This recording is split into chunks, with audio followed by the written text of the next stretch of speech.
السلام علیکم دوستو، آپ سب کو میرے چینل میں خوش آمدید۔ دوستو، ہم دلچسپ اسلامی معلومات کو قرآن و حدیث اور مختلف حوالوں کی مدد سے پیش کرتے ہیں، اس لیے ویڈیو کو اسکپ کیے بغیر اینڈ تک لازمی دیکھیں۔ سوال ہے، کس کے لیے سفر کا مہینہ بھاری اور ناپسندیدہ ہے؟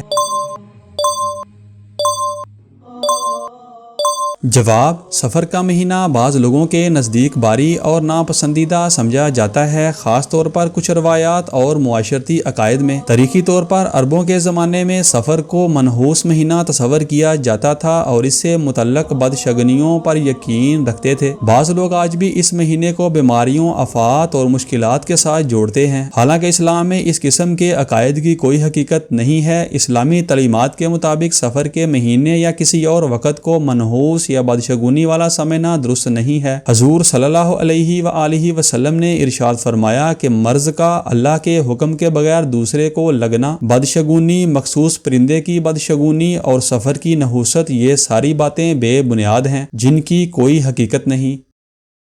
سوال ہے، کون سی پاک سورہ ہے جس کے پڑھنے سے ماہ ربیع الاول کا چاند دیکھنے پر 1 سال کے گناہ معاف ہوتے ہیں؟ جواب: ماہ ربیع الاول کا چاند دیکھنے پر 1 سال کے گناہوں کی معافی سے متعلق کوئی خاص سورہ پڑھنے کا ذکر مستند احادیث یا قرآن کی تعلیمات میں نہیں ملتا۔ اسلامی تعلیمات میں اس قسم کی مخصوص دعائیں، صورتیں یا اعمال سے متعلق باتیں عموماً ضعیف یا غیر مستند روایات پر مبنی ہوتی ہیں۔ البتہ گناہوں کی معافی کے لیے عمومی طور پر توبہ استغفار اور نمازوں کی پابندی، ساتھ ہی قرآن پاک کی تلاوت اور اللہ کا ذکر کرنا بہت اہم اعمال ہیں۔ اگر آپ ماہ ربیع الاول کے موقع پر خاص طور پر اللہ کی رضا اور گناہوں کی معافی چاہتے ہیں تو آپ اللہ سے دعا اور استغفار کریں۔ اس کے ساتھ ساتھ نبی کریم صلی اللہ علیہ وآلہ وسلم پر درود شریف بھیجیں، کیونکہ یہ مہینہ آپ صلی اللہ علیہ وآلہ وسلم کی ولادت کا مہینہ ہے اور اس کی فضیلت کو یاد کرنے کا بہترین طریقہ بھی یہی ہے۔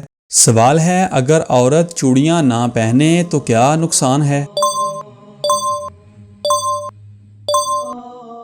جواب: اسلام میں عورت کے چوڑیاں نہ پہننے سے متعلق کوئی مخصوص نقصان یا ممانعت نہیں ہے۔ چوڑیاں پہننا ایک ثقافتی روایت ہے، خاص طور پر برصغیر پاک و ہند کی خواتین میں، اور اسے زیب و زینت کے طور پر دیکھا جاتا ہے۔ اسلام میں عورتوں کے زیورات پہننے کو جائز قرار دیا گیا ہے، لیکن یہ لازمی عمل نہیں ہے کہ ہر عورت چوڑیاں پہنے۔ چوڑیاں نہ پہننے سے دینی یا شرعی اعتبار سے کوئی نقصان نہیں ہوگا۔ اسلام میں لباس اور زیورات کے متعلق بنیادی اصول یہ ہے کہ وہ حدود شرع کے مطابق ہوں، یعنی عورتیں زیب و زینت کریں لیکن بے پردگی یا غیر محرموں کے سامنے اظہار زینت نہ ہو۔ چوڑیاں پہننا یا نہ پہننا ذاتی پسند پر منحصر ہے اور اس کا ایمان، اعمال یا دین پر کوئی منفی اثر نہیں ہوتا۔ سوال ہے، حضرت محمد صلی اللہ علیہ وآلہ وسلم کی محبوب بیٹی سیدنا فاطمہ رضی اللہ تعالیٰ عنہا کی شادی کس سے ہوئی؟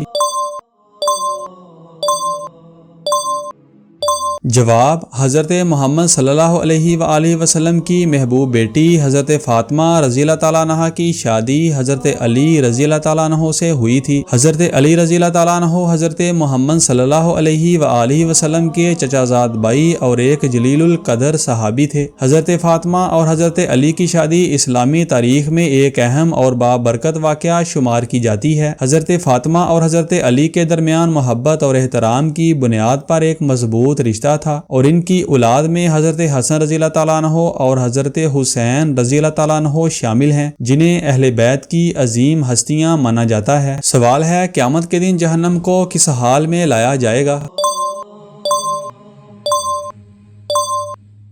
جواب: حضرت عبداللہ بن مسعود رضی اللہ تعالیٰ عنہ سے روایت ہے کہ رسول اللہ صلی اللہ علیہ وآلہ وسلم نے فرمایا، اس دن قیامت کے دن جہنم کو اس حالت میں لایا جائے گا کہ اس کی 70,000 لگامیں ہوں گی، ہر لگام کے ساتھ 70,000 فرشتے ہوں گے جو اسے کھینچ رہے ہوں گے۔ اس حدیث سے واضح ہوتا ہے کہ جہنم کو قیامت کے دن انتہائی ہولناک اور عظیم شکل میں فرشتے کھینچتے ہوئے لائیں گے۔ یہ منظر بہت ہی خوفناک ہوگا اور اس کا مقصد گناہگاروں کو ان کے اعمال کی سزا دینا ہوگا۔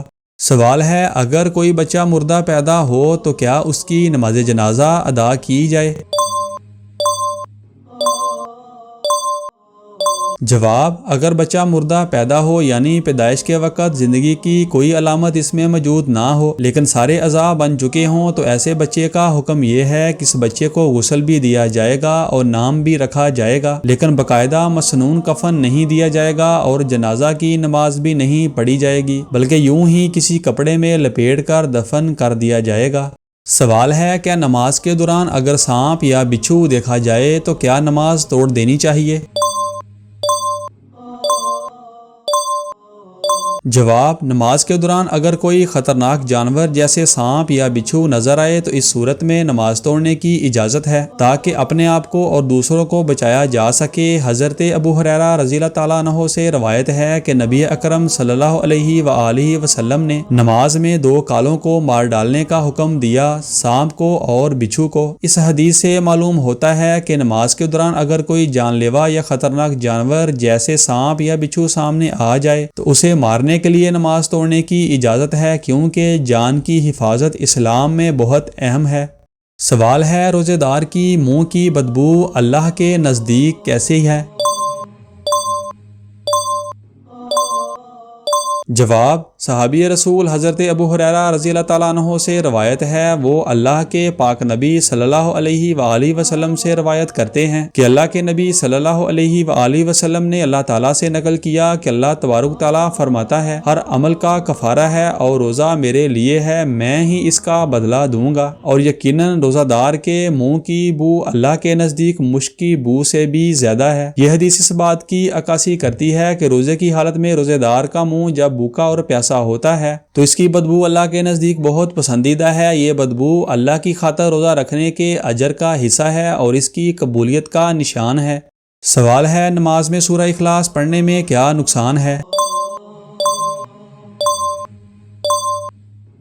جواب: نماز میں سورہ اخلاص پڑھنے میں کوئی نقصان نہیں ہے بلکہ یہ ایک مختصر اور بہت فضیلت والی سورہ ہے۔ سورہ اخلاص توحید کی مکمل وضاحت کرتی ہے اور اللہ تعالیٰ کی یکتائی کو بیان کرتی ہے۔ نبی کریم صلی اللہ علیہ وآلہ وسلم نے اس سورہ کی بہت فضیلت بیان کی ہے۔ سنن ترمذی میں ہے کہ ایک شخص نے رسول اللہ صلی اللہ علیہ وآلہ وسلم سے عرض کیا کہ میں سورہ اخلاص سے محبت کرتا ہوں، تو آپ صلی اللہ علیہ وآلہ وسلم نے فرمایا کہ اس کی محبت تجھے جنت لے جائے گی۔ نیز ایک شخص نے کسی کو اس سورت کو پڑھتے ہوئے رات کے وقت سنا کہ وہ بار بار اسی کو دہرا رہا ہے۔ صبح کے وقت آ کر اس نے حضور صلی اللہ علیہ وآلہ وسلم سے ذکر کیا، گویا کہ وہ اسے ہلکا ثواب کا کام جانتا تھا۔ تو نبی صلی اللہ علیہ وآلہ وسلم نے فرمایا، اس کی قسم جس کے ہاتھ میں میری جان ہے، یہ سورت 1/3 قرآن کے برابر ہے۔ نماز میں سورہ اخلاص پڑھنا بالکل جائز اور مستحب ہے، البتہ یہ ضروری ہے کہ نماز میں مختلف صورتوں کی تلاوت بھی کی جائے تاکہ قرآن پاک کی مزید صورتیں بھی پڑھی جائیں اور نماز میں تنوع ہو۔ دوستو، اگر آپ کو ہماری یہ ویڈیو پسند آئی ہو تو اس کو لائک اور چینل کو سبسکرائب لازمی کریں اور ان خوبصورت اسلامک معلومات کو اپنے دوستوں کے ساتھ شیئر لازمی کریں۔